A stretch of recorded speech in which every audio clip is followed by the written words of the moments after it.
एक गावामी विठोबाचे नाम आणि कापे काम नाही आता, मोडून या वाटा सूक्ष्म दुस्तर, केला राज्यभार चाले ऐसा, लावून मृदंग श्रुती टाळ घोष, सेवू ब्रह्मरस आवडीने, मोडून या वाटा सूक्ष्म दुस्तर, केला राज्यभार चाले ऐसा, तुका म्हणे महापातकी पतित, होती जीवन मुक्त हिळा मात्रे, मोडून या वाटा सूक्ष्म दुस्तर, केला राज्यभार चाले ऐसा, पांडुरंगा करू प्रथम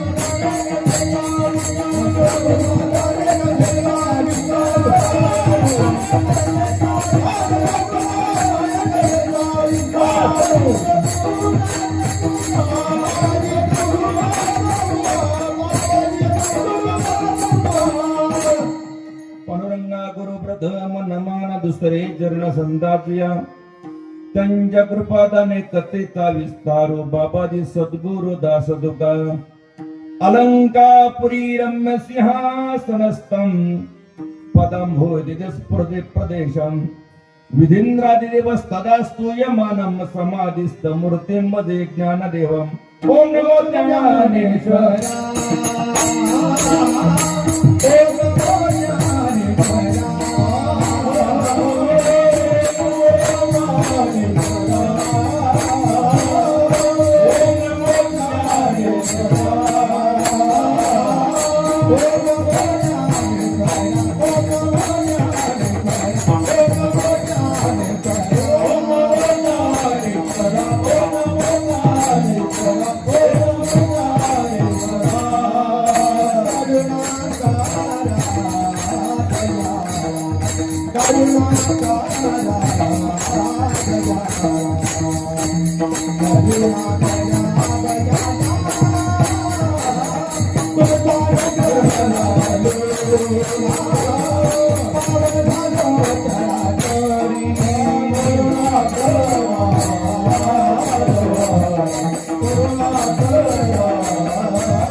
ओम नमो ज्ञानेश्वरा करुणाकरा दयाळा, तुमचा अनुग्रह लादलो पावन झालो चराचरी।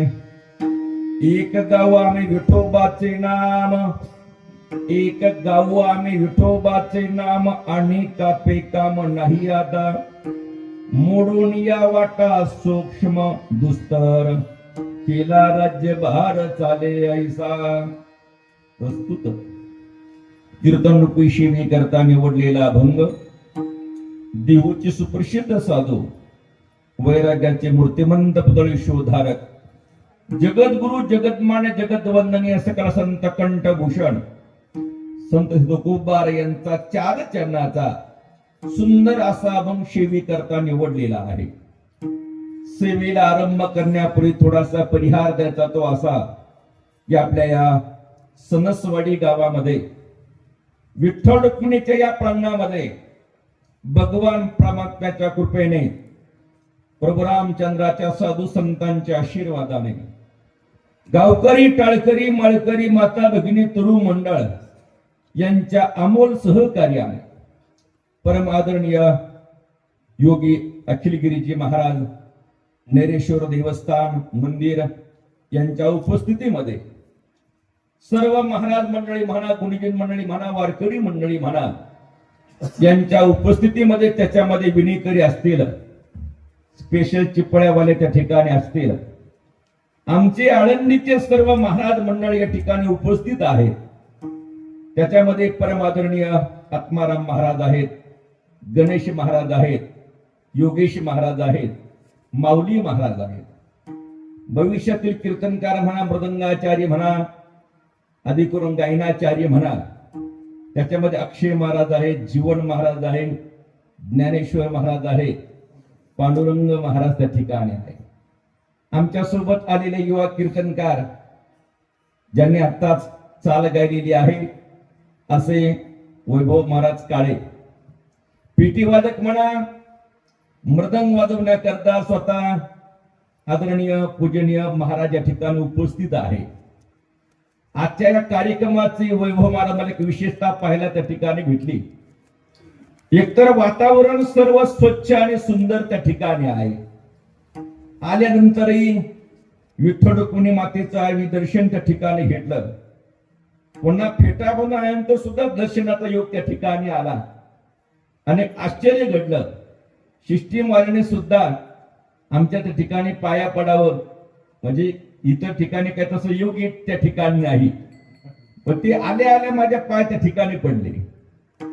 इथं आल्यानंतर एक संन्यस्त जीवन ज्यांचं त्या ठिकाणी आहे, योगी अखिलनाथ गिरीजी महाराज सुंदर प्रकारचा मृदंग या ठिकाणी वाजवतात.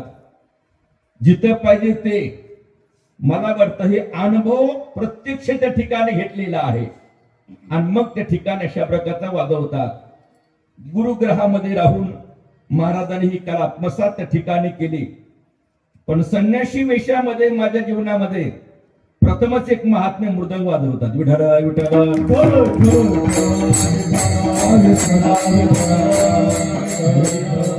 बाकी सर्व चौकदार असतील, गावातील सर्व 2-3 असणारे भजनी मंडळाचे भजनी मंडळ या ठिकाणी उपस्थित आहेत.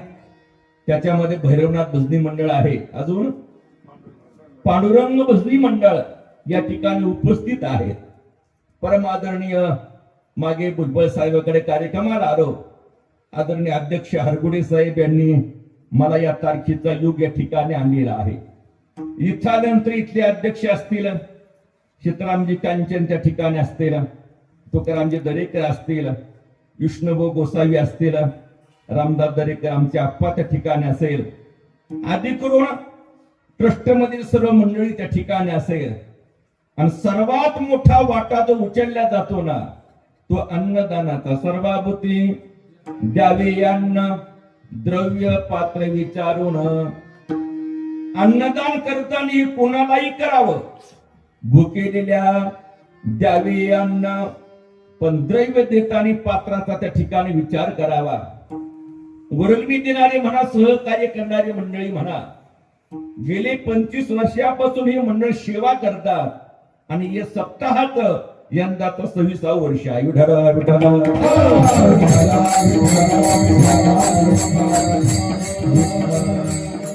सर्व जाती जमातीचा समाज आज एकट्या भगव्या पताकाला एकत्र येतो. याला कारण काय? देवासाठी झाले ब्रह्मांड सोयरे. इथं आल्यानंतर असं बोर्ड नाही की अमक्या अमक्या लोकांनी आतमध्ये यावं, अमक्या अमक्या लोकांनी प्रवेश करावा. इथं येण्याचा अधिकार हे साकारसी गीते आहे अधिकार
महाराज संघात सकळासे येते आहे अधिकार कलियुगी उद्धार हरीच्या नामे या कलियुगामध्ये परमार्थ करण्याकरता सर्वांना अधिकार त्या ठिकाणी दिलेला आहे अभंगाचा सरळ सरळ अर्थ असा आहे जगद्गुरु तुकोबारे म्हणतात आम्ही एकट्या भगवंताचं विठोबाचं नाम चिंतन करणार बाकीच्या कोणत्याही साधनाचं आता या ठिकाणी काम नाही बाकीच्या वाटेने जाण्याची गरज नाही कारण बाकीच्या वाटा आता मोडलेल्या आहेत त्यातील काही वाटा सूक्ष्म होत्या काही वाटा दुस्तर त्या ठिकाणी होत्या आता राजाच्या मार्गाने जावा राज्यभाराच्या मार्गाने चालावा असा नामचिंतन रूपी हायवे मार्ग आम्ही तयार केलेला आहे या मार्गाने जाण्याकरता साधन कोणतं वापरणार तुकोबारे म्हणतात आम्ही अगोदर मृदंग लावून त्या ठिकाणी घेऊ विना घेऊ आणि टाळ घोषामध्ये या ब्रह्मरसाचं सेवन त्या ठिकाणी करू तुकोबारे म्हणतात त्या विठोबाच्या नामानं या मार्गानं या साधनाचा अवलंबन करून जो साधक वाटचाल करेल तो किती पापी असला महापातकी असला तरी तो क्षणार्धामध्ये जीवन मुक्त झाल्याशिवाय राहणार नाही अशा अर्थाचा सुंदर अभंग निवडलेला आहे ज्यांचा मी अभंग सेवी करता निवडलेला आहे असे जगद्गुरु तुकोबार आहे हे सामान्य त्या ठिकाणी नाही तुकोबारायांचा विचार जर त्या ठिकाणी केला आता ज्या तुकोबारायांचा सदैव वैकुंठ गमन बीज सोहळा आपण त्या ठिकाणी केलेला आहे या तुकोबारायांचा अधिकार सामान्य आहे तुकिता तुलनेशी ब्रह्म तुकाशी आले रामेश्वर शास्त्री त्या ठिकाणी सांगतात एका पारड्यामध्ये ब्रह्म ठेवावं एका पारड्यामध्ये तुकोबारण ठेवावं जिथं तुकोबारांचं पारड जड भरत ना ते आमचे संत तुकोबार आहे तुकोबारामध्ये सामान्य नाही जगद्गुरु तुकोबार आहे म्हणजे नामदेव महाराजांचा अवतार आहे जगद्गुरु तुका अवतार नामयाचा संप्रदाय सकळांचा इथोनिया आणि नामदेवरायांचा विचार केला तर नामदेवराही एका युगाचे भक्त नाही 4 युगाचे भक्त आहे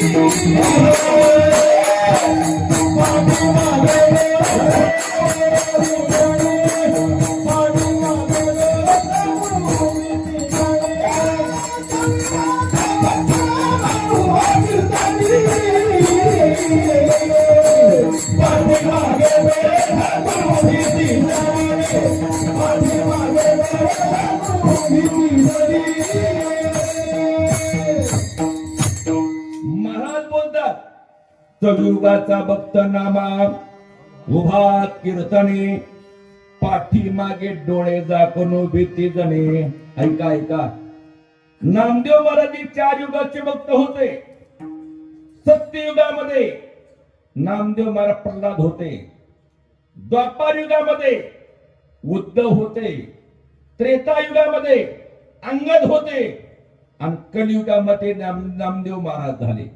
जे नामदेव महाराज झाले तेच तुकाराम महाराज प्रमाण होऊन गेला. जगद्गुरु तुका अवतार नामयाता संप्रदाय सकळांचा येथून या. जे नामदेव महाराज होते ते तुकाराम महाराज झाले. त्या जनाबाई होत्या ना त्यात बहिणाबाई झाल्या. बहिणाबाई चौधरी वेगळ्या आणि बहिणाबाई पाठक वेगळ्या. विठ्ठल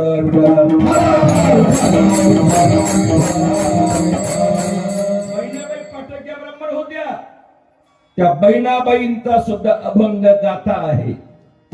1,500 अभंग स्वामीजी त्या बहिणाबाईंचे आहे.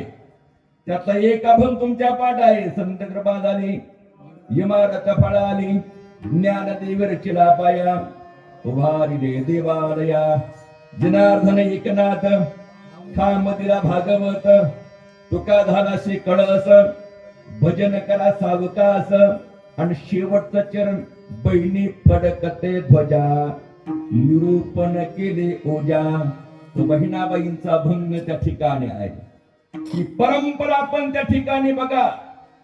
जगद्गुरु तुकोबारायांचा गाथामध्ये 5वा वेद नसून 4 वेदाचं सार म्हणजे तुकोबारायांचा गाथा आहे. तुकोबारायांच्या अभंगाचा विचार केला. जगद्गुरु तुकोबारायांनी 4 कोटी अभंग लिहिले. किती? 4 कोटी.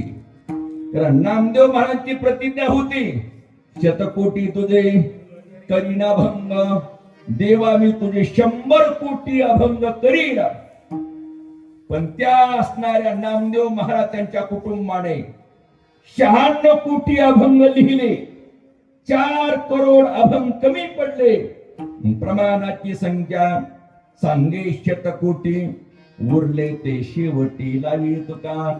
मला वाटतं महाराज तेवढे 4 करोड अभंग जर आपल्या हाती लागली असते ना, जो हा जवळजवळ 70% समाज घरी झोपला ना तो इथं आला असता.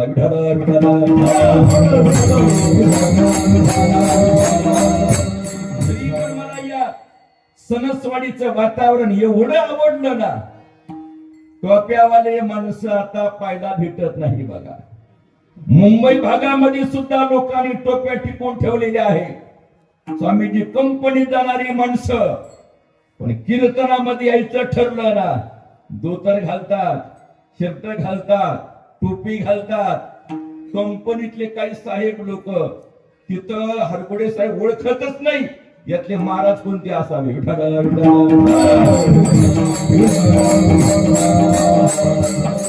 ऐश्वर्यामध्ये परमार्थ एक कालचं सणसवाडी गाव फक्त 30 वर्ष 35 वर्ष मागे त्या ठिकाणी जा.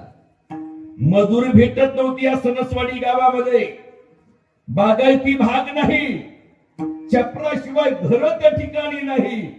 पण मला वाटतं आज हातात माती घेतली तरी सणसवाडीमध्ये सोनच होईल. विठाला विठाला मला वाटतं त्या विधात्याचे त्या देवाचे माणसाने काहीतरी उपकार मानायला पाहिजे. जी जमीन 10,000 रुपये एकरावारी सुद्धा कोणी घेत नव्हतं. मला वाटतं स्क्वेअर फुटाचा भाव त्या ठिकाणी बघा. गुंठ्याचा भाव काढला तरी सुद्धा 40 लाख रुपयाच्या आतमध्ये त्या ठिकाणी नाही. मला वाटतं लक्ष्मी तुमच्या आता प्रसन्न झालेली आहे. ज्यांचा मी अभंग सेवे करता निवडला या तुकोबारायांचा विचार केला. त्या कालखंडामध्ये 85 लाखाची कर्जमाफी आमच्या तुकोबाराने त्या ठिकाणी दिली. नवे जवळ काही ठेवलं नाही. जवळ येता चोर धाके जाऊ पुरती भिके पुत्री घर नाकी ते. तुकोबारायांच्या घरी चोरला जरी जायचं म्हटलं ना तरी भीती वाटायची. भीती वाटायची म्हणजे तुकोबाराकडे एखादा पिस्तूल होता की काय, तुकोबाराकडे एखादी स्टेनगन होती की काय. अहो त्या तुकोबारायांकडे जाताना चोरांच्या आजोबाने सांगितलं, पोरांनो आपली परंपरा चालवण्याकरता आणि तुमचा धंदा चालण्याकरता चोरी करण्याचा, एकदा तरी त्या तुकोबाराय मोरेंच्या घरी चोरी करा.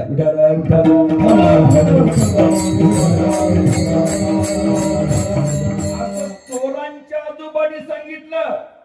आणि मग ते नातू मोठाले झाले 40-40 वर्षाचे आणि तुकोबारायांच्या घरी चोरी करण्याकरता आले. आल्यानंतर तुकाराम महाराज गेले भजनाला. जिजाबाई घरी आहे, 4 लेकरं, इकून दोन. अंगावर घेण्याकरता पांघरून नाही, निम लुगडा अंगावर आहे, निम्या पदराखाली 4 मुलं झाकवलेली आहे. रात्री 1 वाजता चोर आले. भरपूर पैसा भेटेल या लालचीनं दरवाजा लोटला. असे दोन्हीकडे 2 फाळ्या त्या ठिकाणी झाल्या. रात्री 1 वाजता ज्या घराची कडी आतून सुद्धा लावलेली नाही, मला वाटतं पीटी वादक तिथं सोन्याच्या कांबीच असतील ठेवलेल्या. विठ्ठल विठ्ठल.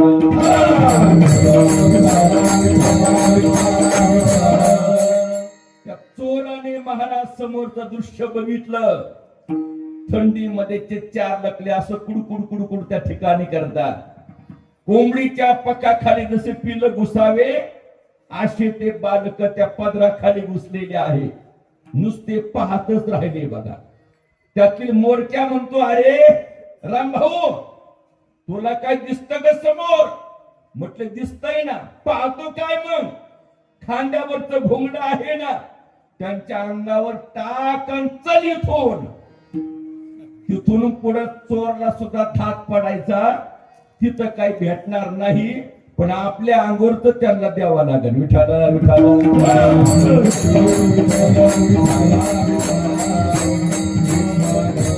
अशा अर्थाचे तुकोबाराय ज्यावेळेस समाजामध्ये बोलतात आणि लोकांना सांगतात, वेदाचं काय घेऊन बसला. वेदानं खूप अनंत बडबड केलेली आहे. वेद अनंत बोलिला, अर्थ इतुकाची साधिला. काय साधिला? विठोबाची चरण जावे, निज निष्ठान बघावे, निज निष्ठान बघावे, निज निष्ठान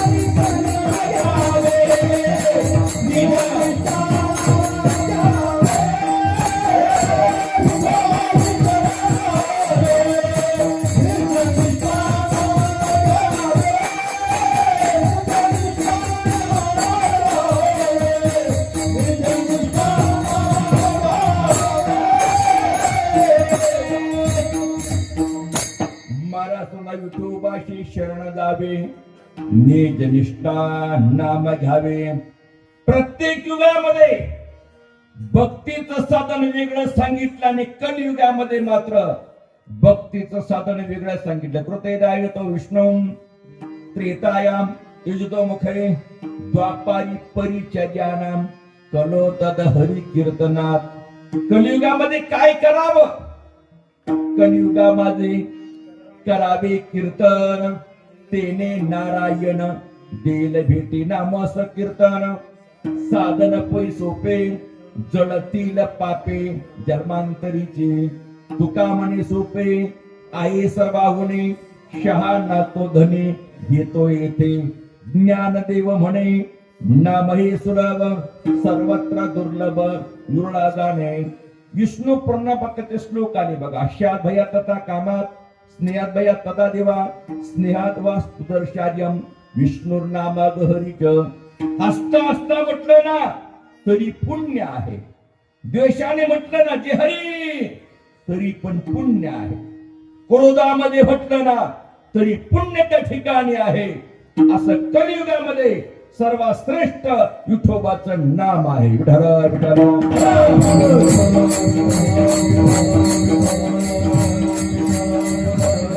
तुकोबारे म्हणतात या कलियुगामध्ये विठोबाच्या नामाशिवाय आम्ही काहीच गाणार नाही. अभंगाचं प्रथम चरण.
तुकोबारे म्हणतात एक गाव आम्ही विठोबाचे नाम आणि का पे काम नाही. आता मला वाटतं असे वाजवणारे, असे म्हणणारे, असे शांत बसणारे श्रोते जर भेटले ना, मला कीर्तन करता आयुष्य वाढत बरं. तर आजकाल वाजवणं म्हणजे बडवणं, म्हणणं म्हणजे आरडणं आणि कीर्तन म्हणजे धिंगाणा झाला. विठ्ठल विठ्ठल.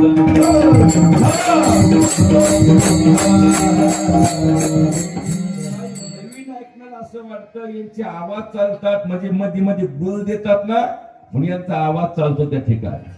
गोळाचा ना आवाजाचा काही संबंध नाही. आणि गोळाने जर आवाज चालला असता तर जेवढे गोळाळेवाले आहे ना सारे गायक झाले असते. विठ्ठल विठ्ठल.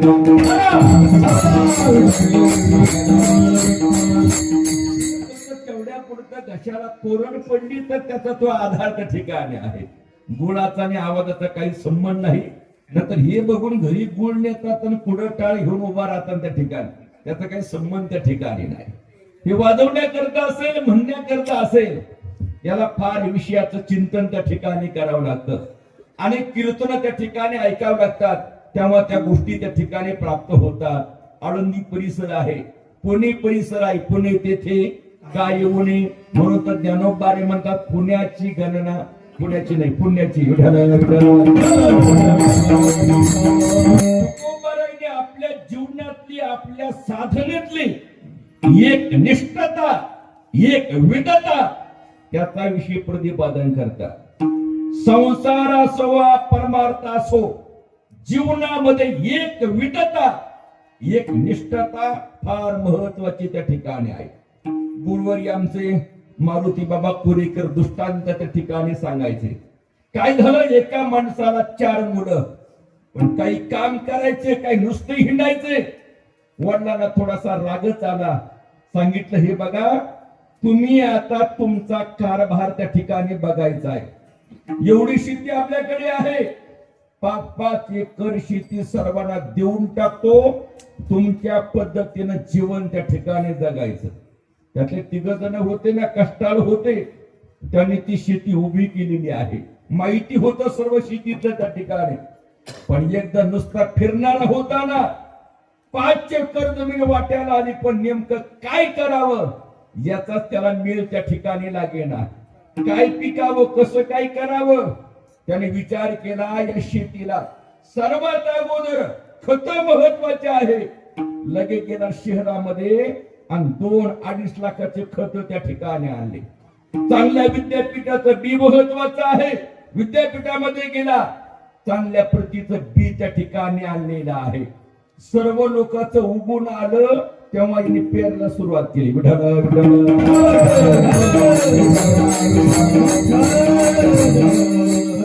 शेती तोट्यामध्ये गेली, काही उगवलं नाही, काही आलं त्या ठिकाणी नाही. विचार केला, आजकाल या शेती धंद्यामध्ये काही राम राहिला नाही, आपण शेती विकून टाकू आणि किराणा दुकान सुरू करू. 5 एकर शेती विकून टाकलेली आहे. मला वाटतं शेती विकायला काहीच लागत नाही.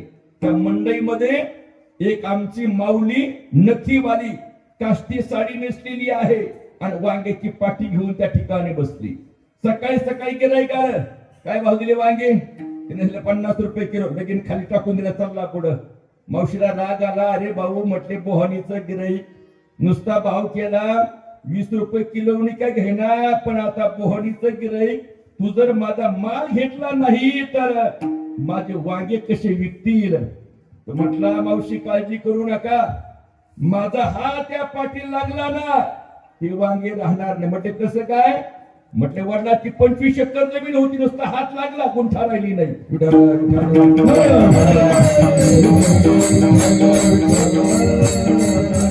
तुझी वांगे काय चीज त्या ठिकाणी आहे. या बहादरन शेती विकून टाकली, 15-20 लाखाचा किराणा भरला आणि गावाच्या मध्यंतर ठिकाणी सर्व लोकांचं येणं जाणं आहे ना, तिथे त्याने किराणा दुकान सुरू केलं.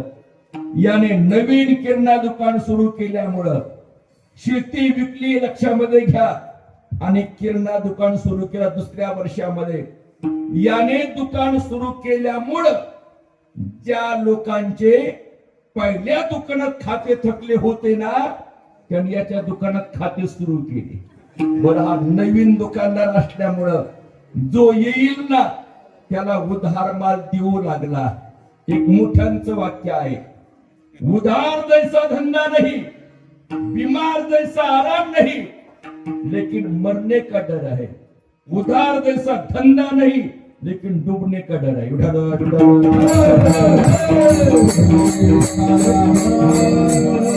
दिवाळी पर्यंत त्याने उधार माल वाटला आणि दिवाळीला जेव्हा तगादा सुरू केला ना, रुपये सुद्धा गोळा झाला नाही, मुद्दल सुद्धा जमा झाली नाही. विचार केला, आजकाल या दुकानदारीमध्ये काय राम राहिला नाही. आपण दुकान विकू आणि एखादं हार्वेस्टर विकत त्या ठिकाणी घेऊ ऊस काढण्याचं. हो, काय झालं, याने ऊस काढण्याचं हार्वेस्टर विकत घेतलेलं आहे.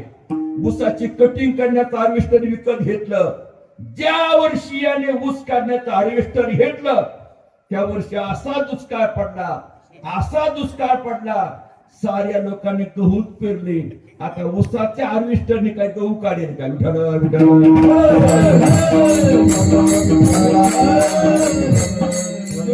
हार्वेस्टरचे हप्ते जाईना, निराश झाला, घरी आला आणि गुडघ्यात डोकं घालून बसला. त्याचा मित्र आला, रामभाऊ, मागच्या महिन्यात पेढे वाटत होता, झाला काय? म्हटले काय कर भाऊसाहेब, पहिल्या वर्षी शेती सुरू केली, शेतीमध्ये मी पूर्ण डुबलो, खर्च वसूल झाला नाही, शेती विकली, दुकान सुरू केलं, साऱ्या लोकांनी उधार मानलेला, दुकान विकलं, हार्वेस्टर घेतलं, साऱ्या लोकांनी गहू केले, ऊस कोणी केला नाही, आता करू काय? त्याचा मित्र म्हणतो, रामभाऊ कधी पेपर वाचला का? एकदम मुलाखत देतोय आणि तो सांगतो, माझं फक्त पंक्चरचं दुकान आहे, पण पंक्चरच्या दुकानावर मी 3 फ्लॅट विकत घेतलेले आहे. पण 12 वर्षापासून पंक्चरचं दुकान चालवतो, दुसरं काही करत नाही. दुसरा मुलाखत देतोय, 50,000ची मी रिक्षा घेतली, पुण्यामध्ये रिक्षा चालवली. रिक्षाच्या पैशावर मुलाला मी एमडी डॉक्टर त्या ठिकाणी केलंय. एक तर मुलाखत देतोय, फक्त माझी पान टपरी आहे, पण 12 वर्षापासून फक्त पान टपरीच आहे. पान टपरीच्या पैशावर मी 4 एकर जमीन त्या ठिकाणी घेतली. कोणताही धंदा असो, कोणता व्यवसाय असो, कोणते क्षेत्र असो, त्याच्यामध्ये 12 वर्षाचं अनुष्ठान घडलं, 12 वर्षाचं तप त्या ठिकाणी घडलं, तर त्या गोष्टीला यश त्या ठिकाणी आल्याशिवाय राहत नाही. आळंदीला काही मंडळी नवीन त्या ठिकाणी येतात, त्यांना असं वाटतं आपण काहीतरी पाखवास शिकावा. इथून तिथून असणाऱ्या 4 मात्र्यापर्यंत, 8 मात्र्या सरपाटीपर्यंत तो त्या ठिकाणी शिकतो. विचार केला, हे पाठ उठणं काय सोपं नाही. 4 वाजता मृदंग वाजवायचा हे काय सोपं नाही, त्याच्यापेक्षा गायन करणं फार सोपं आहे. पक्वातीला सोडून गायन सुरू त्या ठिकाणी केलं. यमन झाला, भूप झाला, बिंपलास त्या ठिकाणी झाला, पण रागाची पोतामत व्हायला लागली. विचार केला, हे गायन करणं सोपं नाही, त्याच्यापेक्षा कीर्तनाचं फार सोपं आहे. 2 तास जरी कीर्तन केलं ना, सदाशिवाचा जरी विचार त्या ठिकाणी केला, एवढं मार्जिन त्या ठिकाणी आहे. कीर्तन शिकायला त्या ठिकाणी लागला, पण विचार केला, हे सुद्धा आठवणं, पाठ करणं सोपं त्या ठिकाणी नाही. कीर्तन झालं तर माणसं कोणताही प्रश्न त्या ठिकाणी विचारतात. प्रमाणात एखादं ध्रुप त्या ठिकाणी आलं नाही ना, माणसं म्हणतात याचं काय खरं त्या ठिकाणी अशा प्रकारचं नाही. विचार केला, कीर्तनचं काय सोपं नाही. चला गावाकडं, आपण गाड्यात चालू. विठ्ठल विठ्ठल.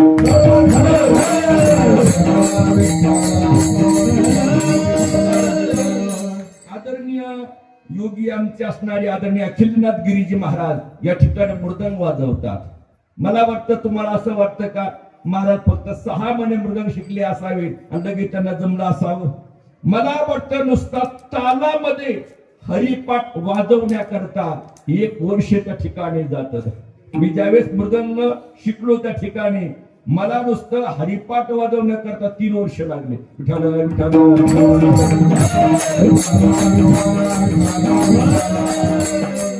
मित्र म्हणतो, कोणतं क्षेत्र असो, त्या क्षेत्रामध्ये कमीत कमी 12 वर्षाचं अनुष्ठान घडलं, त्या क्षेत्रामध्ये पावर तयार त्या ठिकाणी होतो. म्हणजे जसं व्यवहारामध्ये एक विधता महत्वाची आहे, तसं परमार्थामध्ये सुद्धा एक विधता, एक निष्ठता ही महत्वाची आहे.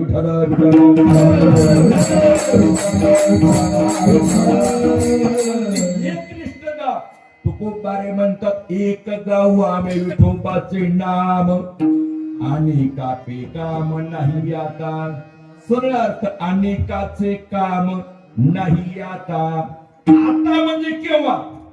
तुकोबाराय या अभंगामध्ये आता हा शब्द वापरतात. मला वाटतं आताचा विचार केला तर आता जो शब्द आहे ना, हा कोणत्या काळातला आहे?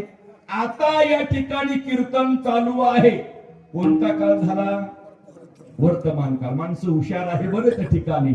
मला खरं लहान लहान मुलं दिसताना विचारण्याकरता तिथं आहे, पण तो पण एवढा लहान नाही, तो सुद्धा उतरू शकतो. विठ्ठला विठ्ठला.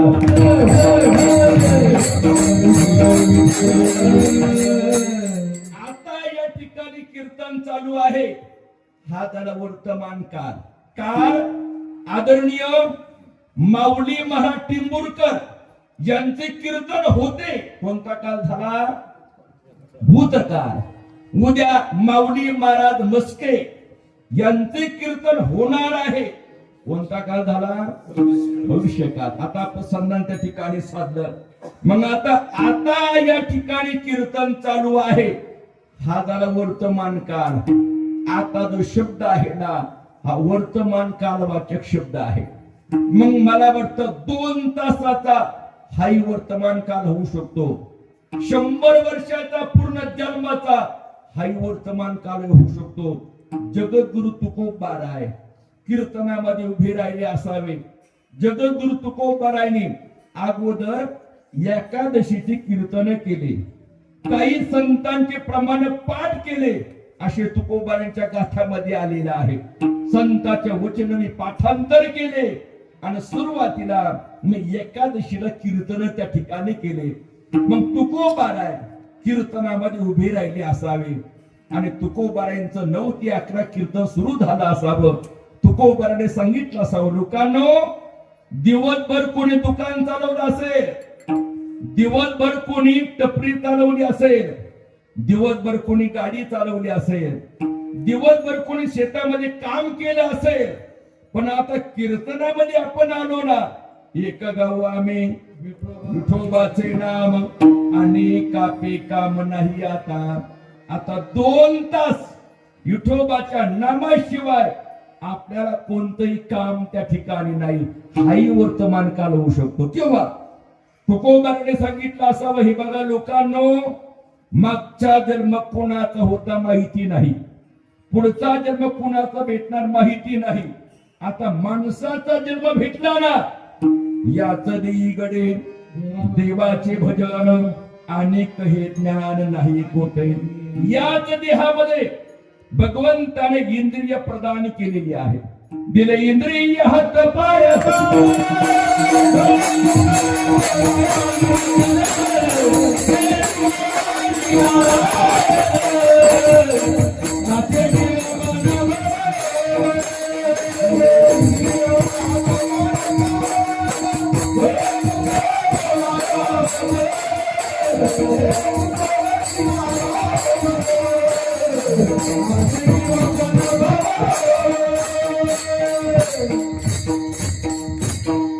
मारा समजा दिले इंद्रियात बाह्य कान डोळे मुख बोलाया वचन जेणे तो जोडशी नारायण नाशे जीव पण भोग. भगवंताने इंद्रिय दिलेली आहे. जोपर्यंत ही सामग्री आपल्याकडे त्या ठिकाणी आहे ना, जवळ सगळं सिद्ध आहे. हात चालावया पाय तव तू आपले सोयीत पाहे. तीर्थयात्रे जाय चुको नको. जीवनामध्ये या गोष्टी त्या ठिकाणी कराव्या. तुकोबाराने सुद्धा आधी तीर्थयात्रा केल्या बरं का. वाराणसी गया पाहिली द्वारका. आमच्या ज्ञानोबारायांनी नामदेव महाराजांनी 4 धामाची यात्रा पायी पायी त्या ठिकाणी केली. आमच्या जीवनामध्ये मागच्या वर्षी नर्मदा माता पायी परिक्रमेचा योग त्या ठिकाणी आला. आमचे हरगुडे साहेब वगैरे हे बघायचे सर्व स्टेटस वगैरे त्या ठिकाणी. आणि आमचे आदरणीय भुजबळ साहेब, हो, त्यांनी ज्यावेळेस बघितलं ते म्हटले आम्ही सुद्धा तिकडे येणार आहोत आणि तुमचे भेट घेणार आहोत. मला असं वाटलं हे मला मग फोन करतील, आम्ही इथं आलो, तुमचं लोकेशन वगैरे टाका.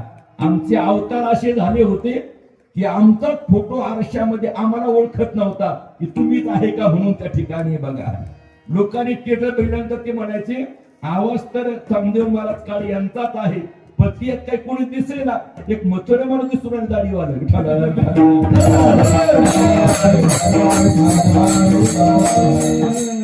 आपण भुजबळ साहेबांना ओळखणार नाही, पण आम्ही असंच चाललो त्यांची गाडी तिकून येत होती.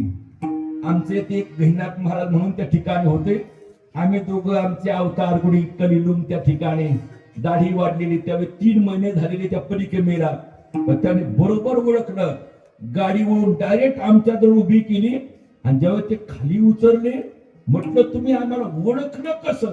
शक्यच नाही आम्हाला ओळखणं त्या ठिकाणी. बघा, आमच्या सोबत तुमच्यासारखे गृहस्थ त्या ठिकाणी होते. त्यांची दाढी वाढलेली. घरी नातीला त्यांना व्हिडिओ कॉल केला. ती नात त्या आजीला सांगते, आजी आजी आपले बाबा आहे ना, आपल्या दारात तो मागायला बाबा नाही का तसे दिसून राहिले.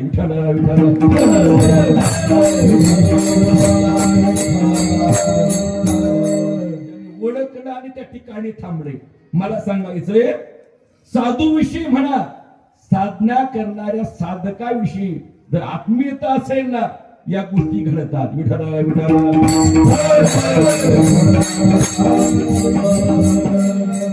याच देहामध्ये भगवंताचं भजन घडू शकतं, साधना होऊ शकते. तुकोबारे म्हणतात मग आता जन्मल्यापासून मरेपर्यंत एक गाव आम्ही विठोबाचे नाम आणि कापे काम, असा पण अर्थ होऊ शकतो. पण ऐका, मी अभंग सोपा का निवडला, लोकांच्या लक्षामध्ये त्या ठिकाणी यावं. हा अभंग जवळजवळ सर्वांच्या कानपाठ आहे. बाकीचे चरण जरी माहिती नसेल ना, पहिलं चरण सर्वांच्या पाठ त्या ठिकाणी राहतं बघा. तुकोबारा यांना 2 तासाचा वर्तमान काळ अभिप्रेत नाही. जन्मल्यापासून मरेपर्यंत 100 वर्षाचा काळ अभिप्रेत नाही. तुकोबाराय आता जो शब्द वापरतात ना, तो पूर्ण कलियुगाला 4,32,000 वर्ष जे कलियुग आहे ना, या कलियुगाला अनुसरून त्या ठिकाणी वापरतात. मी अगोदर श्लोक सांगितला, प्रत्येक युगामध्ये भक्तीचं साधन वेगळं आहे, कलियुगामध्ये भक्ती साधन वेगळं आहे. कृते धायतो विष्णू, कृतयुगामध्ये भगवान परमात्म्याचं ध्यान करणं ही भक्ती सांगितली होती. आता खरं सांगा साहेब, या कलियुगामध्ये ध्यान लागणं शक्य आहे का? ध्यान लागणं म्हणजे अध्यक्ष चित्तामध्ये मल विक्षेप आवरण कोणताही दोष नाही येणं, याला म्हणतात ध्यान लागणं. तुमचा किती निवांत बंगला असावा, निवांत घर त्या ठिकाणी असावं, आणि तुमच्या त्या घरामध्ये तुम्ही ध्यानाला बसलात ना, कुठून तरी टेप रेकॉर्डचा आवाज कानावर आल्याशिवाय राहणार नाही. गाडीच्या हॉर्नचा आवाज माझ्याकडे लक्ष द्या, तुमच्या कानावर आल्याशिवाय राहणार नाही. भांडणाचा कलहाचा आवाज तुमच्या कानावर आल्याशिवाय राहणार नाही. म्हणजे ध्यान लागणं या युगामध्ये शक्य नाही. अवघ्या वाटा झाल्या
अवघ्या वाटा झाल्या क्षीण, कलीन गडे साधन, उचित विधी विधान, नकळे नगडे सर्वथा. ध्यान लग्न शक्य नाही. कृतेदायुत विष्णू त्रेताया त्यजतो मुखे. त्रेतायुगामध्ये यज्ञ याचन करणं हीच भक्ती सांगितली होती. आता ऐका बरं का, कीर्तन संपत आलं आपलं. या कलियुगामध्ये यज्ञ करणं शक्य आहे का? ज्या पुरुषाला यज्ञ करायचा, त्याच्या कुटुंबात जेवढी माणसं आहेत ना, तेवढ्यांना 10 वर्ष बसून खाता येईल एवढं धान्य ज्याच्या घरात आहे ना, त्यांनी यज्ञाची भाषा करावी. आता आपलं पहा ना, सकाळी जर आधुनिक दूर आणलं तर संध्याकाळी त्या अंगणवाडीच्या तांदळ आपल्याला भागावं लागतं. आपण यज्ञ करू शकणार नाही. यज्ञ करायचा म्हटला, ती भूमी सोन्याच्या नांगरानं नांगरावं लागते बघा. मला वाटतं सोन्याचा नांगर बनवायचा ठरला, कमीत कमी तो 25 किलोचा असेल. आणि सध्या सोन्याचा किलोचा काय भाव आहे बरं? किलोचा कोणी विचारत असते का? फार तर तोळ्याचा विचारा.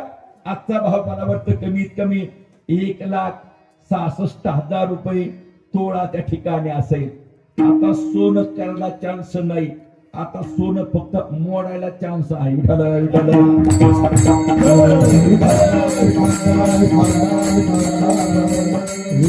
शक्य आहे का यज्ञ करायचा म्हटला? यज्ञामध्ये गावरान तुपाची, साजूक तुपाची, हत्तीच्या सोंडेप्रमाणे अखंड धार सोडावी लागते. म्हणजे 5-7चा समरशबल जसं पाणी मारतो ना तसं त्या यज्ञामध्ये तूप सोडावं लागतं. आता तूप म्हटलं का चूप, आता तूप पाहायला भेटत नाही.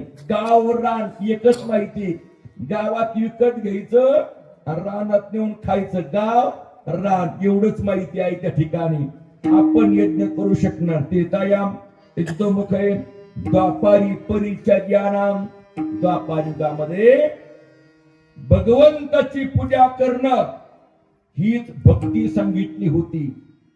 या कलियुगामध्ये भगवंताची देवाची पूजा करणं शक्य नाही. काही माणसं म्हणतात कुठून आले तुम्ही, पूजा करणं शक्य नाही.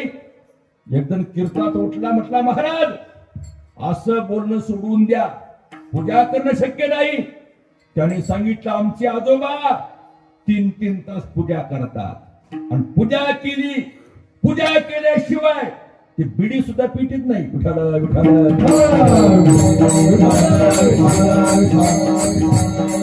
जेव्हा पूजा होईल तेव्हाच कट्टेल काढतात आणि 2-4 बिड्या वाढतात. तुम्ही खुशाल म्हणता पूजा करणं शक्य नाही. पूजा कशी करावी, यथा देहे तथा देवे. जसं तुम्ही स्वतःच्या देहाला सजवता तसं देवाला सजवणं याला म्हणतात पूजा. आता आपलं पाहणा, आपण मात्र 300 रुपये मीटरचं कापड शर्टला वापरतो आणि देवाचं वस्त्र पाहणार, ज्ञानेश्वरचं वस्त्र पाहणार, 20 रुपयात 4 मीटर आलं पाहिजे असं त्यांना त्या ठिकाणी वाटतं. आपल्या अंगाचा सुगंध येण्याकरता चांगल्या प्रकारचा आपण साबण वापरतो, चांगल्या प्रकारचा परफ्यूम वापरतो आणि देवघरामध्ये सुगंध येण्याकरता आपण वापरतो ना 20 रुपयामध्ये 50 अगरबत्त्याच्या काड्या आल्या पाहिजे. म्हणजे देवघरामध्ये फक्त धुपणच निघालं पाहिजे अशी आपली अपेक्षा. तुम्ही मात्र हिवाळ्यामध्ये गरम पाणी स्नानाला घेता. तुम्हाला कोणी सांगितलं पांडुरंगाला कोमट पाणी आंघोळीनं चालत नाही म्हणून. विठाला विठाला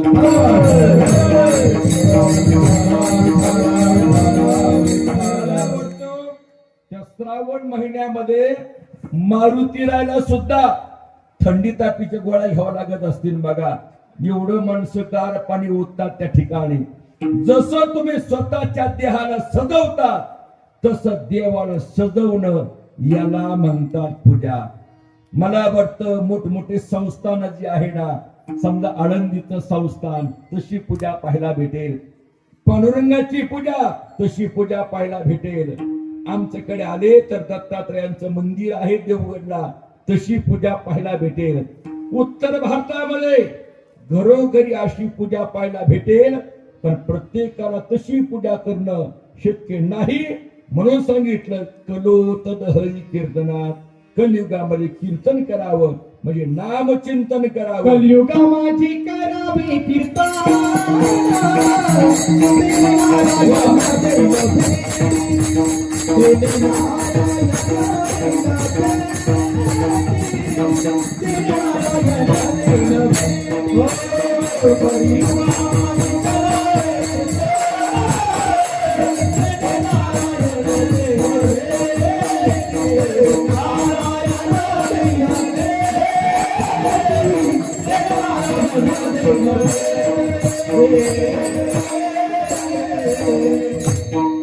महाराजांना कलियुगामध्ये करावे कीर्तन. हे नारायण देईल भेटे अनेका काम नाही. आता आता म्हणजे कलियुगामध्ये एक गाव आम्ही विठोबाचे नाम. अनेका काम नाही. आता आता म्हणजे कलियुगामध्ये भगवंताचं चिंतन, विठोबाचं चिंतन सोडून आम्ही कोणतंही साधन करणार त्या ठिकाणी नाही. काही साधकाने प्रश्न केला का हो तुकोबाराय, जसं इथून पंढरपूरला जायचं म्हटलं ना, अनेक मार्ग आहे, अनेक वाटा आहे. तसं देवाकडे जाण्याकरता भक्तीच्या अनेक वाटा आहे, अनेक मार्ग आहे.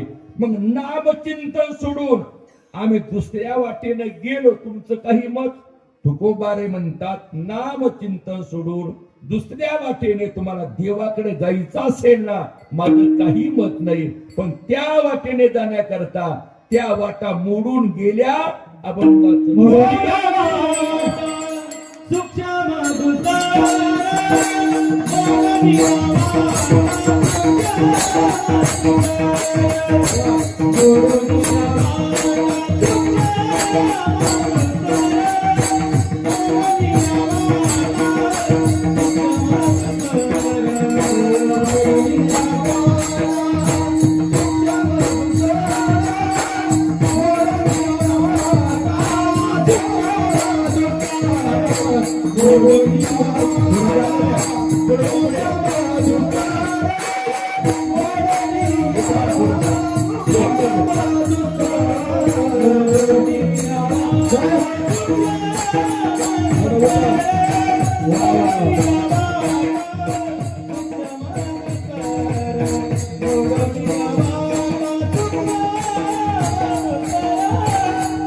महाराजांना मोडून या वाटा सूक्ष्म दुस्तर केला राज्य भार चाले ऐसा. महाराजांनी सुंदर प्रमाण दिलं बघा. पण पुढचं प्रमाण आता योगेश महाराजांकडे बघा, बरोबर ना? योगेश महाराज ना नाही का? हा करते निर्माण केले आता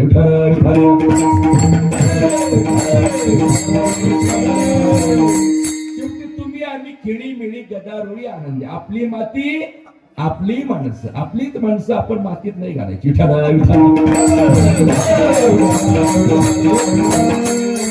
गुणवान मंडळी आहे, समज सुचित्त आहे, पाठांतर त्या ठिकाणी आहे, सर्व चौकड असेल, मध्यंतर प्रमाण त्या ठिकाणी असेल.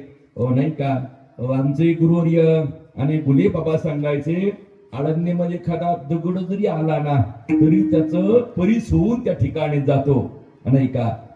पडून या राही उगाचे संताच्या पायी. नुसतं पडून जर राहिलं ना, पण पडून राहताना उगाच राहायचं, कुठाने करायचं नाही असं ते म्हणावं.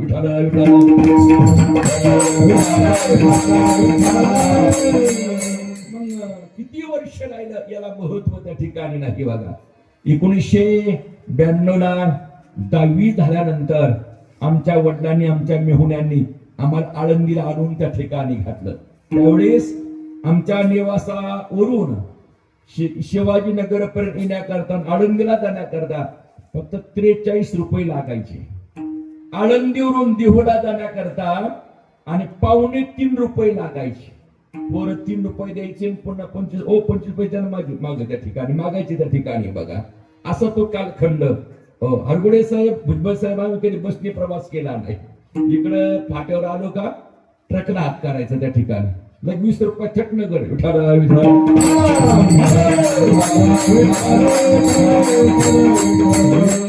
तुमच्या ड्रायव्हर लोकांना सर्वात जास्त म्हणजे हे भाडी परवडायची बरं का. आता ट्रक मध्ये फुकट कोणी बसणार त्या ठिकाणी बघा. नाही काळ बदलला त्या ठिकाणी बघा. त्यामुळं अशी गोड प्रमाणे ही मंडळी देतात बघा. कोणतं असणार त्या ठिकाणी तुकोबारे म्हणतात. त्या मार्गाने जाण्याकरता, वाटेने जाण्याकरता त्या वाटा राहिल्या नाही. मोडून या वाटा. कोणत्या वाटा होत्या? काही वाटा सूक्ष्म होत्या आणि काही वाटा दुस्तर होत्या. या वाटा मोडून गेल्या. आता सूक्ष्म वाट कोणती आणि दुस्तर वाट कोणती? थोडक्यामध्ये सांगतो. कर्माची वाट ही सूक्ष्म वाट आहे आणि योगाची वाट ही दुस्तर वाट आहे. कर्म करताना एवढं सूक्ष्म आहे ना, आपण ज्यावेळेस नवीन घर बांधतो, आपण त्या घराची काय करतो बरं? काय म्हणतात तुमच्याकडे त्याला? वास्तुशांती. वा वा, सुंदर बोलली या ठिकाणी. वास्तुशांती. त्या वास्तूची शांती करायची. म्हणजे जुना प्लॉट कोणाचा होता, जागा कोणाची होती, बांधकाम करणारी मिस्त्री त्यांनी गुटखा खाऊन पिचकाऱ्या तर मारल्या नाही ना, याची सर्व शांती करण्याकरता आपण वास्तुशांती त्या ठिकाणी म्हणतो. खेडेगावात त्याला घर भरणी म्हणतात, बरोबर का? आमच्या नगर जिल्ह्यात म्हणतात बघा, काय म्हणतात त्याला? घर भरणी. पत्रिका छापायच्या, पाहुण्यांना वाटायच्या आणि आहेरानं घर भरून घ्यायचं, याला म्हणतात घर भरणी.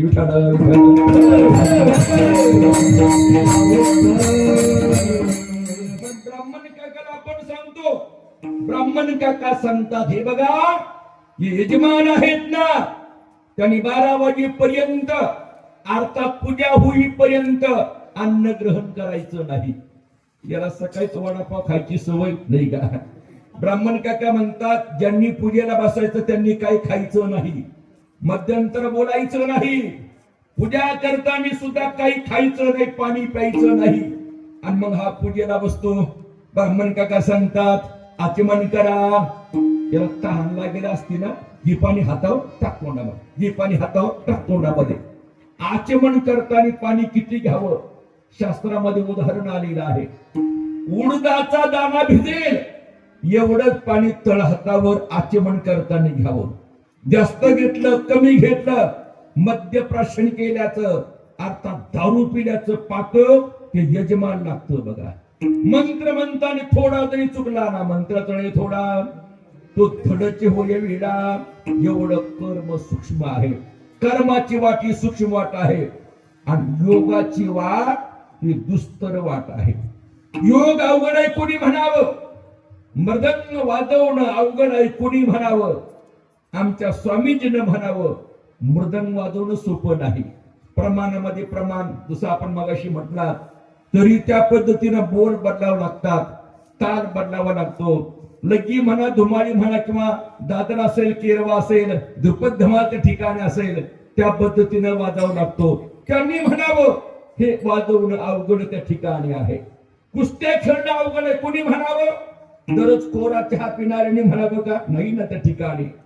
तसं योग अवघड आहे कोणी म्हणावं, जे योगामध्ये अग्रगण्य होते, योगामध्ये खलनायक होते, योग्यांची माऊली जी होती ना, ते ज्ञानोबारे म्हणतात, योगाच्या वाटेने जाऊ नका. योगाच्या वाटा जे निघाले का सुबटा, तर या दुःखाचा वाटा भागाला. योग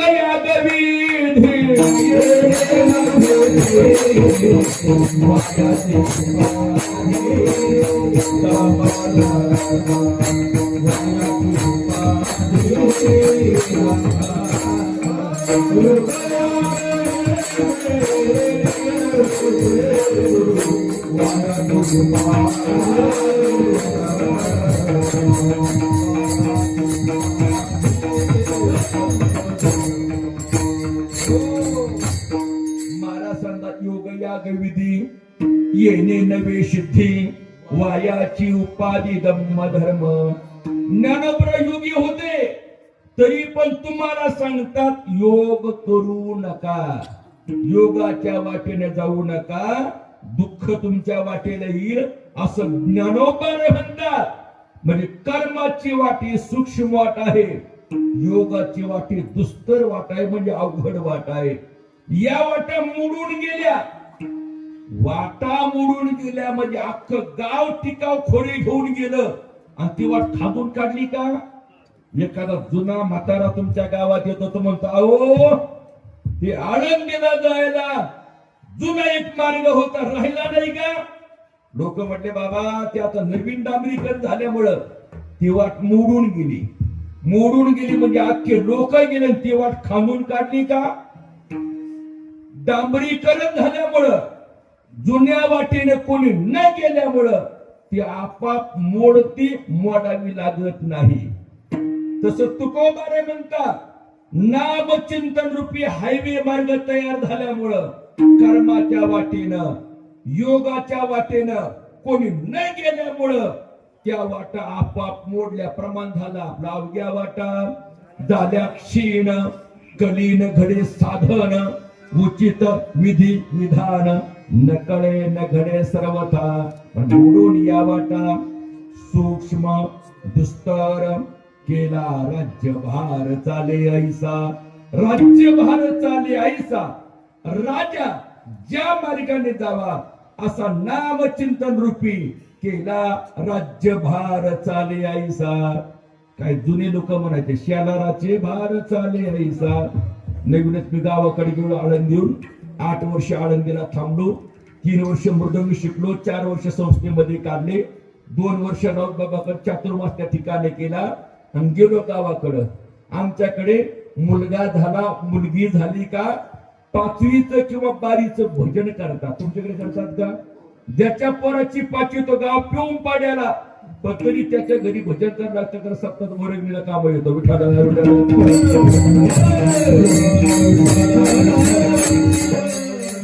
त्या ठिकाणी राहतो आपण. म्हणावं का हो, हे घर मालकाला फोन करा ना, भजन सुरू करायचंय.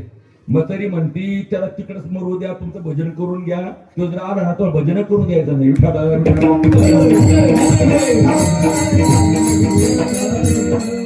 झालं भजन सुरू. एक म्हातारा लागला, शेलाराचे भार चाले ऐसा. म्हटलं शेलाराचे नाही हो, केला राज्य भारत असं आहे व. तुला काय कळत? तो नवीन आळंदीला आला, आमचे जुने आगम आहे. विठाला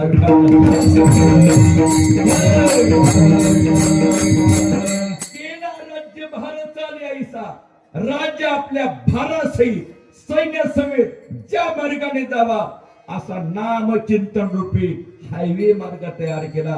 तुकोबारने विचारलं, या नामचिंतन रूपी हायवे मार्गाने जाण्याकरता तुम्ही कोणतं साधन वापरणार?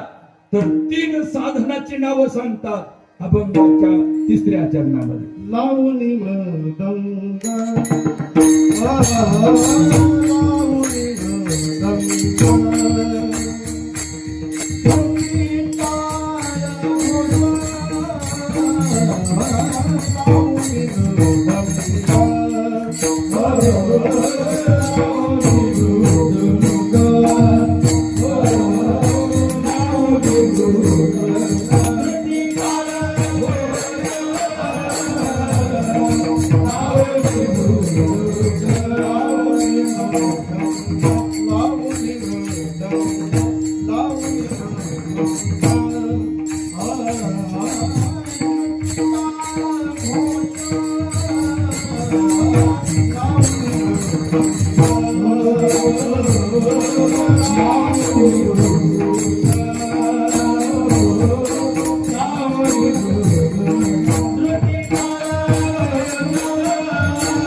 मार्गाने जाण्याकरता तुकोबाराच्या 3 साधनाची नाव सांगतात. लावणी, मृदंग, श्रुती, टाळ, घोष, सेव, ब्रह्मरस आवडीने.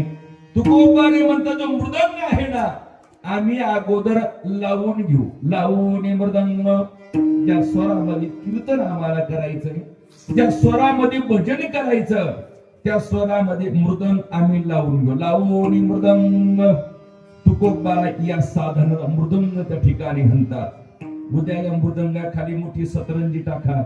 महाराजाने बसता आलं पाहिजे. आणि तो पकवाज प्लास्टिक असल्यामुळे त्यातून हलतो त्या ठिकाणी बघा. म्हणून त्यांनाही महत्वाचं आहे, मृदंगाला महत्वाचं आहे. तुकोबाला या वाद्याला मृदंग म्हणतात. मला वाटतं आपण याला महाराज पकवाज सुद्धा म्हणतो, नाही का? जुने लोक याला काय म्हणतात? स्वतः जुने लोक याला काय म्हणतात? खोड. खोड नाही का? नाही खोडी होते का कोण पण त्याला खोड म्हणायचे त्या ठिकाणी. बघ पकवायचं नाही, काय खोड्या आणि काय खोड वाचतो तो, नाही का? असं त्या ठिकाणी म्हणायचे. मग तुकोबाला असं का नाही म्हटले? लावणी पखवाद, लावणी या खोड. मृदंग शब्द का वापरला? तर मातीचा बनवलेला असायचा म्हणून त्याला मृदंग म्हणतात. मातीचा मृदंग तुम्हाला पाहायचा असेल, पुण्यात वस्तू संग्रहालय आहे, तिथे तुम्हाला मातीचा मृदंग पाहायला भेटेल. उद्या पाहायचा असेल तर आमच्या नेवाशामध्ये या. 2 मातीचे मृदंग, मातीचा बनवायचा, तो त्या आव्यामध्ये भाजायचा आणि मग तो सुंदर प्रकारचा त्याचा मृदू आवाज येतो म्हणून त्याला मृदंग म्हणतात. याच्यावर थाप पडल्या पडल्या यातील जे माणसं सात्विक आहेत ना, पटापटा पटापटा घरातून उठून इथं येऊन या ठिकाणी बसतात बघा. माता भगिनी सुद्धा मोठ्या संख्येने आहे बघा. उद्या चोपदार थोडी दुरुस्ती करा, इथं एखादी पट्टी टाका आणि ज्या रोडला माता भगिनी बसल्यात ना त्यांना थोडं इथं जवळ या ठिकाणी घ्या. रस्ता आहे शेवटी, गाड्या पण जातात त्या ठिकाणी बघा. आवाजदार शासन त्यांच्या बाजूला आहे. 1,500 रुपये पगार त्यांना सुरू झालेला आहे. असं म्हणतात आता 2100 रुपये होणार आहे, पाडव्यानंतर 3000 होणार आहे. आणि असा जर पगार वाढत गेला ना आपलं मोठं अवघड होणार आहे.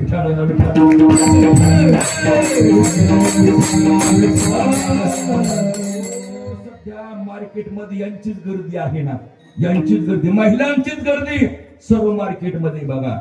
एकाही महिला सोबत पती नाही बघा, सारी महिलाच त्या मार्केटमध्ये आहे बघा. एक पती बघितला, म्हटलं ताई याला का आणलं? म्हटली नाही पिशा घ्यायला.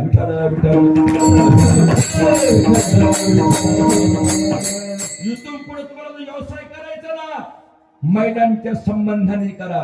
बांगड्याचं दुकान म्हणा, साड्याचं दुकान म्हणा, ब्युटी पार्लर म्हणा, चॅनेलचं दुकान म्हणा, यांच्या संबंधाने.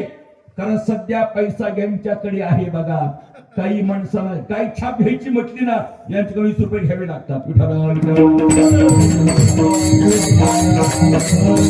कित्येक महिला पगार सुरू झाल्यापासून नवऱ्याचं सुद्धा पाया पडाना.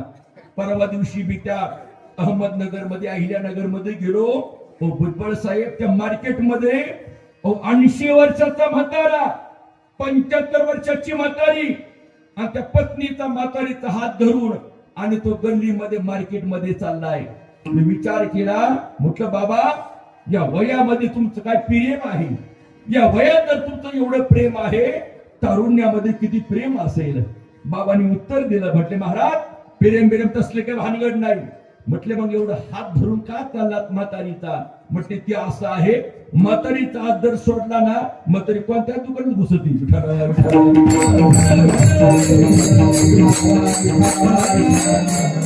त्यामुळं मोठं अवघड गोष्ट त्या ठिकाणी आहे बघा, नाही का? मी सांगत होतो याला मृदंग का म्हणतात. हा मातीचा बनवलेला त्या ठिकाणी असायचा. याच्यावर थाप पडल्या पडल्या सात्विक माणसं या ठिकाणी गोळा होतात बघा. तामशी माणसं हे वाद्य ऐकल्या ऐकल्या इकडे येणार नाही.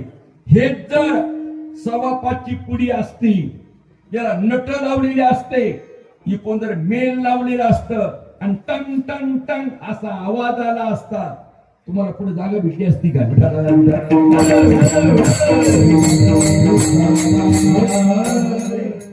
सात्विक वाद्य आहे, मृदू वाद्य आहे, म्हणून याला मृदंग म्हणतात. लावणी मृदंग. श्रुतीमध्ये विना, बाबांच्या गळ्यात जो आहे त्याला विना म्हणतात. मला मोठा आनंद वाटला. विनेकऱ्यांना फेटा आहे, धोतर आहे. काहीच्या ठिकाणी पॅन्टीवाले विनेकरी आणि आम्हाला त्यांच्या पाया पडावं लागतं. पाय पडावं. विनेकरीची गादी त्या ठिकाणी आहे. विनेकऱ्याचं वय कीर्तनकारापेक्षा जास्त त्या ठिकाणी असावं. तरुण विनेकरी त्या ठिकाणी नसावा.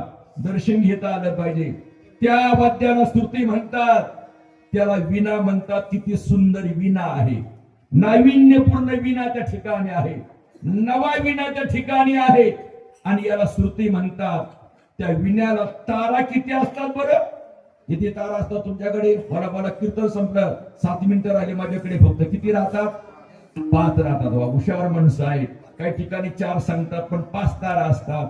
4 तारा सारखे असतात आणि जाड पितळी तार असते. त्या तारीला तुमच्याकडे काय म्हणतात? बोला.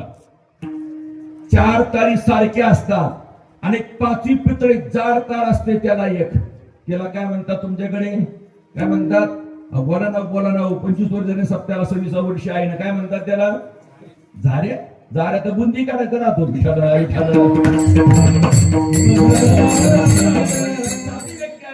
हालायचा राहतो ना, त्याला कवच्या म्हणतात. आणि ते बुंदी काढायचा राहतो ना, तुमच्याकडे कळी म्हणतात, नुकती म्हणतात. बरोबर ना? त्याला झाऱ्या म्हणतात. बरं झालं तुम्ही झाऱ्या म्हटले. ते नाशिक भागात याला मी गेलो. मी म्हटलं का हो, त्या जाड तारीला काय म्हणतात? ते बाबा त्याला आर्थिंग म्हणतात. आर्थिंग.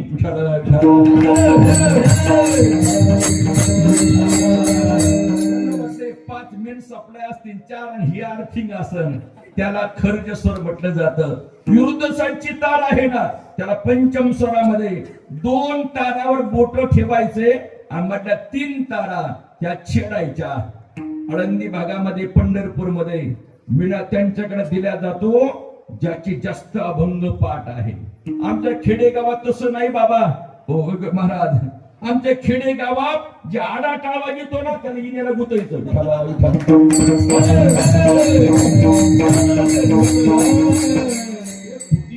काय त्या ठिकाणी तुकोबार आहे, त्याला श्रुती म्हणतात, त्याला विना म्हणतात. लावणी मृदंग, श्रुती, टाळ, घोष. किती सुंदर टाळ आहे.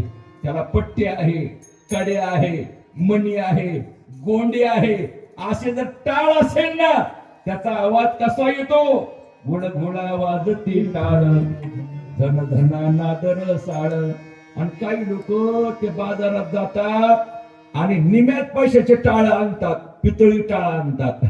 हो, काशीचे नाही आणत, पितळीच आणतात त्या ठिकाणी बघा. मग ते घोडा वाजत नाही, 2 वर्षात त्याचे तुकडे पडतात. मग ते खोडा वाजती टाळ. लावणी मृदंग, तुरती, टाळ, घोष.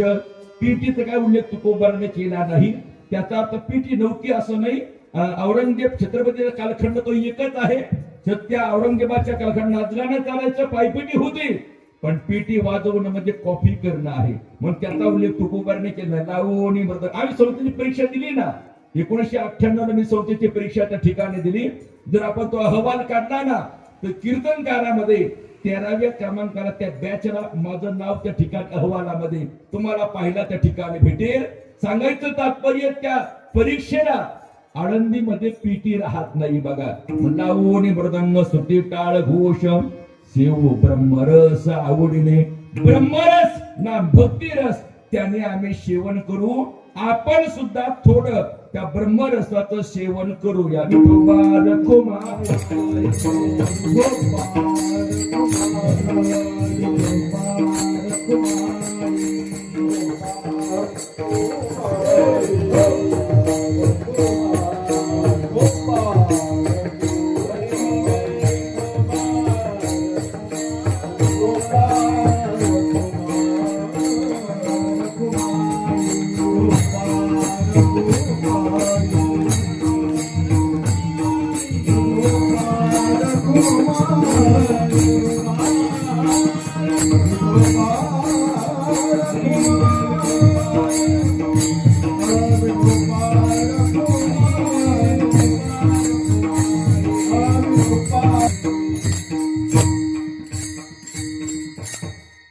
महाराज समजा एक गाव आम्ही विठोबाचे नाम आणि कापे म्हणजे अनेकाचे काम नाही आता आता म्हणजे कलियुगामध्ये मोडून या वाटा सूक्ष्म दुस्तर केला राज्य भार चाले ऐसा या मार्गाने साधन कोणतं लावून मृदंग श्रुती काळ घोष सेवू ब्रह्मरस ब्रह्मरस नाम भक्तिरस त्याचा मी सेवन त्या ठिकाणी करू तुकोबारे म्हणतात या मार्गानं या साधनाचा अवलंबन करून जो साधक वाटचाल करेल ना तो किती पापी असला महापातकी असला क्षणार्धामध्ये जीवनमुक्त होईल अभंगाचं शेवटचं चरण तुक म्हणे मातके पतिता तुक म्हणे मातके पतिता तुक म्हणे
तुका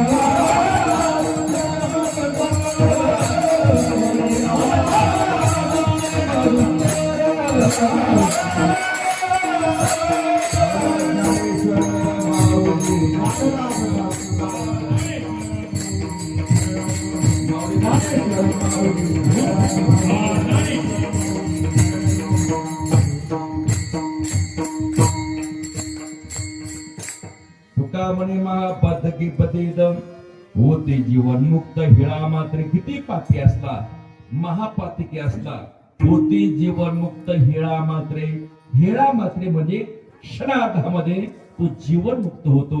एखादं उदाहरण सांगा. एकच उदाहरण उलटाना म्हणजे पतजग जाना बालमकी बय ब्रह्म समाना. तुका म्हणे महापातकी पतित किंवा पातकी पतित होती जीवन मुक्त हिळा मात्रे. आणि काही गाथ्यामध्ये महाराज ऐशियाचे हित हिळा मात्रे असाही थोडा पाठभेद त्या ठिकाणी आलेला आहे. यथामती यथावकाश अभंगाचा भावार्थ गोलार्ध सांगण्याचा प्रयत्न केलेला आहे. 11 बरोबर या ठिकाणी वाजलेले आहे. तुमचा जास्त वेळ घेणं उचित त्या ठिकाणी नाही. 26 वर्ष सप्ताहाचं आहे. सुंदर प्रकारचं आपण आयोजन नियोजन त्या ठिकाणी अशा प्रकारचं केलेलं आहे. उद्या फक्त त्या माता भगिनी थोडी गाड्यांना सहित ठेवा ठिकाणी घालू नये. आमची आळंदीकर सर्व महाराज मंडळी आपल्या चरणी साष्टांग दंडवत आहे. संप्रदायाची आपण सेवा त्या ठिकाणी करतात. पण कोण जाणे कोणा घडी उपासना कोणाची साधना काय घडेल कोण कोणत्या स्थितीला त्या ठिकाणी प्राप्त होईल त्या ठिकाणी सांगता येणार नाही. त्यामुळे सर्व महाराज मंडळ या ठिकाणी सर्वांना कोटी कोटी धन्यवाद. छोटे आमचे बालमंडळ विद्यार्थी मंडळ ती सुद्धा त्यांनाही धन्यवाद. माझ्यासोबत युवा कीर्तनकार वैभव महाराज काळे ते पण आलेले आहे. युट्यूबला त्यांची अनेक कीर्तन त्या ठिकाणी आहे. ती मूर्ती लहान आहे पण कीर्ती महान आहे. ते पण संस्थेचे विद्यार्थी त्या ठिकाणी आहे. परम आदरणीय ज्यांच्या चरणावर नतमस्तक आपण त्या ठिकाणी व्हावं असा ज्यांचा अधिकार परम आदरणीय आमचे आळंदीचे अनुयायी त्या ठिकाणी आहे. योगी अखिलनाथ गिरी महाराज नरेश्वर देवस्थान मंदिर त्या ठिकाणी महाराजचं वास्तव्य त्या ठिकाणी असतं. सुंदर मृदंगमय हे सुद्धा काही न कळत नाही. पेटा बांधताना किती जलद झालेला आहे त्यापर्यंत आपण तिथं पोहोचायलाच पाहिजे त्या ठिकाणी. बघा हे सुद्धा काही अजून शिकवावं त्या ठिकाणी लागतं. परंतु आदरणीय स्वामींनी या ठिकाणी मृदंगाची सेवा त्या ठिकाणी केली. आपण सर्व अध्यक्ष असतील उपाध्यक्ष असतील कमिटी मंडळ त्या ठिकाणी असेल सर्वांना कोटी कोटी धन्यवाद. आपल्या आणि मला वाटतं भैरवनाथ मंदिरामध्ये जयंतीला मी कीर्तन केलेलं आहे. सप्ताहामध्ये सुद्धा एक मोठा सप्ताह झाला होता. डोक महाराजांचं कीर्तन होतं. दुसऱ्या दिवशी माझंही कीर्तन मी त्यावेळेस केलेलं आहे. आदरणीय भुजबळ साहेबांच्या दत्त मंदिरामध्ये सुद्धा दत्त कीर्तन केलेलं आहे. मागे पुण्यस्मरणाचं कीर्तन केलं होतं. मध्यंतरी सुद्धा आता काही महिन्यापूर्वी पुण्यस्मरण करण्याचा योग त्या ठिकाणी आला. आणि आज या साक्षात विठ्ठलाच्या समोर म्हणून तर मला तो अभंग त्या ठिकाणी सुचला. आणि मला आधीच कळलं की आदरणीय महाराज वाजवण्याकरता आहे. म्हटलं ते सुद्धा त्या संधान त्या ठिकाणी साधणं फार महत्वाचं त्या ठिकाणी आहे. हरगुडे साहेबांकडे आम्ही वेळेत आलो. रात्री पूजित राहिला. कोरोनामध्ये खरं देवाने तुम्हाला आम्हाला वाचवलं असेल ना असं काही तर धर्म करण्याकरता वाचवलं त्या ठिकाणी असावं. चोपदार म्हणा पिठी वादक म्हणा विनेकरी म्हणा सर्वांना धन्यवाद देतो. त्यांच्याचे नतमस्तक होतो आणि सेवा या ठिकाणी थांबवतो. विठ्ठल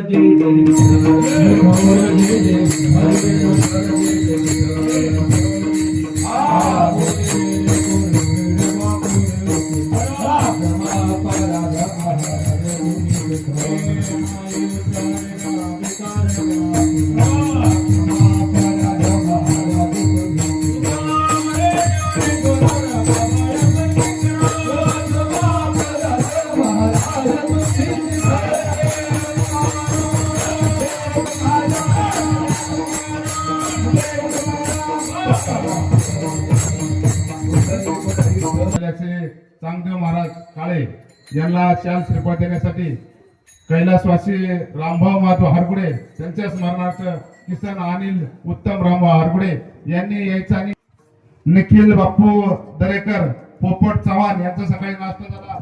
दुपारी त्यांचं अन्नदान होतं. असे शांतीलाल केशव दरेकर चंदर केशव दरेकर यांचे दुपारी अन्नदान झालं. त्यांची संध्याकाळी पंगत झाली. बबन दरेकर विनायक दरेकर काळराम दरेकर दादव मल्हारी दरेकर पठाण दरेकर विठ्ठल दरेकर हे वायुकांची संध्याकाळी पंगत झाली. उद्या त्यांचा नाश्ता असे आपल्या सप्त्याचे उपाध्याय यांची दुपारची पंगत आहे. संध्याकाळी पंगत हनुमंत बबनराव आरगुडे, संतोष बबनराव आरगुडे यांची संध्याकाळची पंगत होईल. आणि अजून सन्मान होतोय ते सन्मान देण्यासाठी गोरख नाना भुजबळ यांनी यायचे आणि त्याने यांचाही शाल शिरपा देऊन सन्मान करण्यात आहे. तो सन्मान देण्यासाठी दादाभाऊ मल्हारी दरेकर यांनी यायचं आणि त्यांना शाल शिरपा देऊन त्यांचा सन्मानित करत आहे.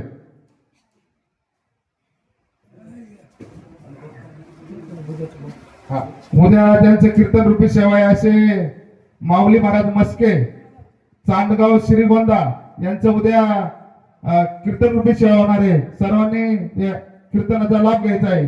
आणि कुंडलिकावरती हरिठ्ठल श्री ज्ञानदेव तुकाराम पंढरीनाथ भगवान की जय, माऊली ज्ञानेश्वर महाराज की जय, जगद्गुरु संत तुकाराम महाराज की जय.